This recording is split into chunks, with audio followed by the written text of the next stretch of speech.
မင်္ဂလာပါရှင်ဒီနေ့မုတ်ပိုင်းတောင်လုပ်ပါမယ်စံစိမ့်မုံစံချိန်ခွက်တစ်ခွက်ကောက်ညင်းထမင်းစားစုံတစ်စုံခွဲကိုရေနည်းနည်းချင်းထည့်ပြီးနေပါမယ်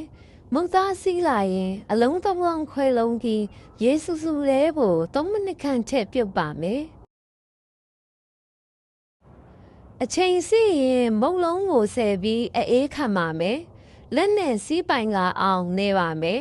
စီအနှဲငယ်ထည့်ပြီးမုံသားချောမှုလာအောင်အားစိုက်ပြီးတေးချနေပါမယ်ရှင်မုံပဲစုပ်လုပ်ဖို့မုံသားတစ်ဝက်ကိုခြေထားတဲ့ပဲပြုံးနဲ့ရိုးနေပါမယ်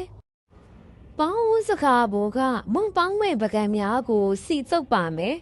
မုံပဲစုပ်ကလေးတွေစုပ်ပြီးထည့်ပါမယ်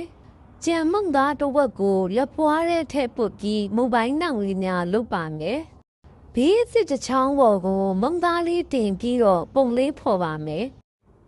ပိတ်ပါးစလေးဖုံးပြီးမိနစ်20ခန့်ပေါင်းပေးလိုက်ရင်မုံပိုင်းတောင်အီလေးရပါပြီ